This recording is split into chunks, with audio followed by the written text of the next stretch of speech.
Hi everyone. Just wanted to stop by and give a another rendition of the um, what I take, why I take it, and side effect burden of the supplements and or prescribed medication through Merrick Health. The next one I want to talk about is magnesium, which is just a supplement that you can't get over the counter. Mine is a prescribed version um, through Merrick Health, but needless to say, you can get it over the counter as well, and it's relatively inexpensive. Mine is around $40 for a 90-day supply. So let's get into it. So I take magnesium glycinate at 120 milligram capsules, and I take 2 of them, so 240 milligrams orally before bed every single night. And if I miss one, or if I miss the 2 before bed, what I typically end up doing is taking 1 in the morning and then 2 that night to kind of keep my levels elevated. And I don't know if that works, and I didn't talk to my doctor about it, but that's what I do because I want to keep my magnesium levels elevated. But let's get into what magnesium does. I do have my notes here on the side, so let's get into what it does and why it's important.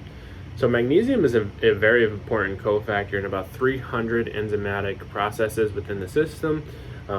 I won't really get into what that means because none of us are physicians here, and it's not really that important for us to understand, but it is important for us to understand that it does help with all of these processes in the body, about 300 of them. It is a definite co-transporter for potassium and calcium. That helps with muscle contraction, nerve function, and hydration. Magnesium has 3 really important factors, meaning it's very important for bone health, very important for nerve transmission, and very important for glucose control / metabolism. So how it helps with these, I will go into a high level brief overview. But for bone health, 60% of your magnesium stores is in the bone. So vast majority of your magnesium store will be in your bone. And so if you have a decrease in magnesium levels, you're going to have a decrease in bone health, which means an increase in osteopenia or osteoporosis, which is a breakdown of bone.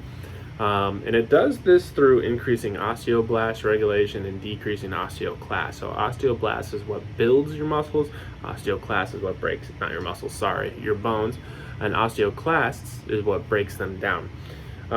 It also helps with vitamin D and thyroid output, a certain hormone in the thyroid that can help bone density. And vitamin D is very crucial for, a lot of functions as well. That improves bone density and bone health.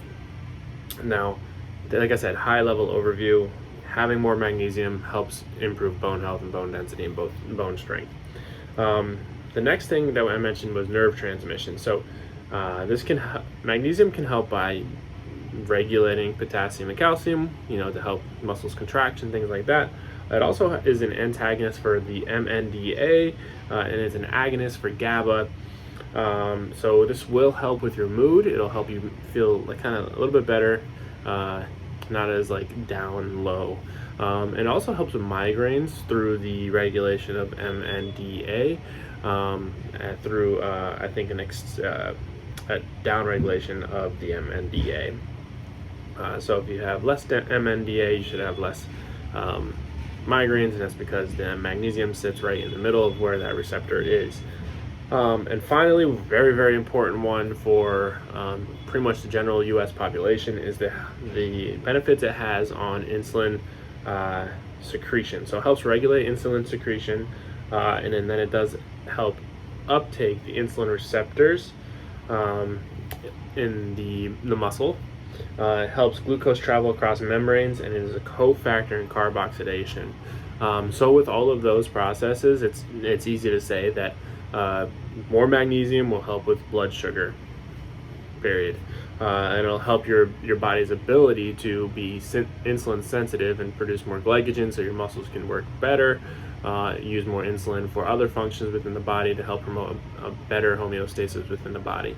Kind of helps prevent any kind of onset of diabetes, or if you have diabetes, it can also help with your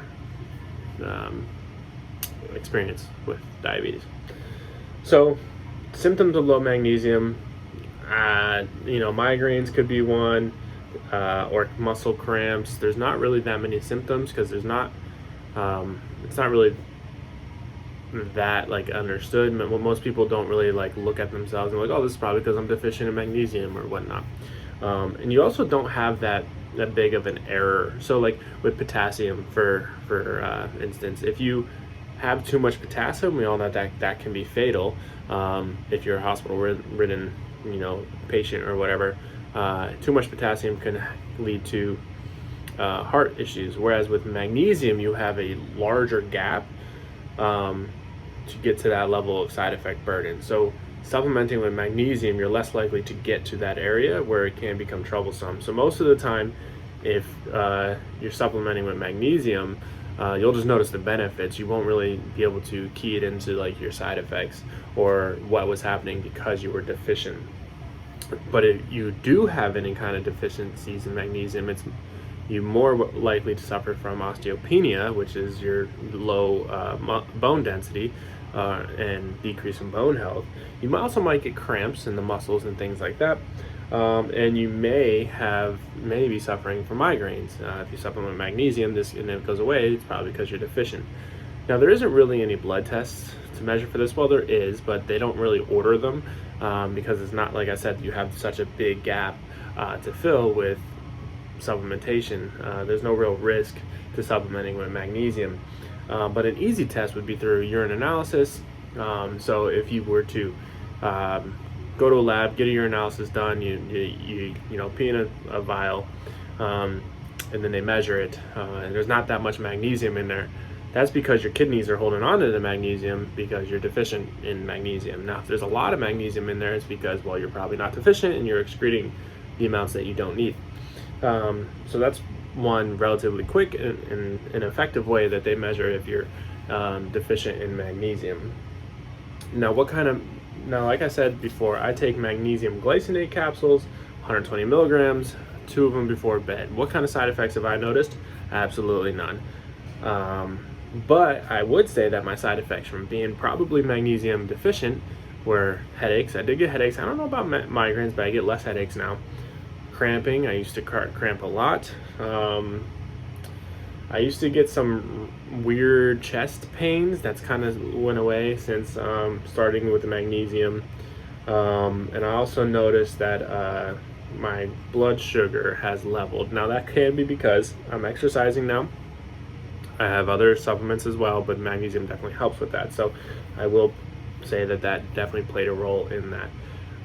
Side effects, like negative effects from the magnesium, I would say there's none.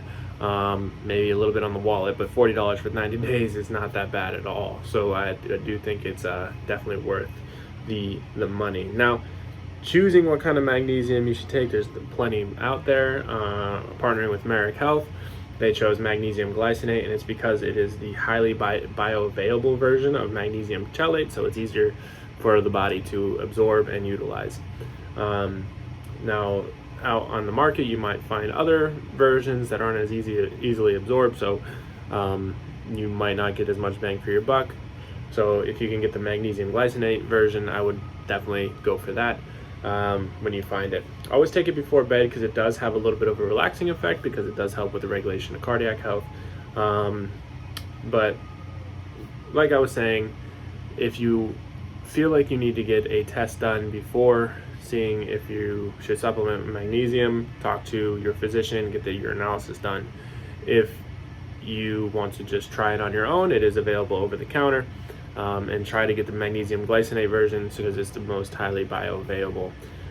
If you suffer from osteopenia, osteoporosis, you're an older individual or an individual with some sort of disorder that decreases bone health, maybe supplementing with magnesium can help you as well.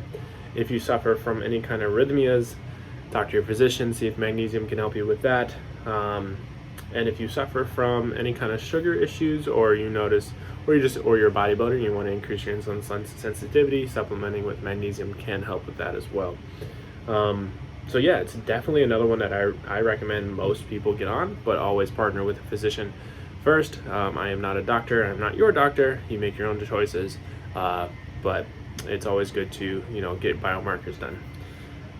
Alright guys, that covers magnesium. Another short video, 10 minutes here. Thank you all for coming by. Thank you for listening. Please like the video and subscribe if you're not. And I think I will be covering probably vitamin D next, because magnesium and vitamin D kind of correlate. Magnesium helps with the regulation and the uptake of vitamin D. So I'm going to go and probably talk about vitamin D next, and why I think it's important for literally everyone. Thank you guys. I'll talk to you later.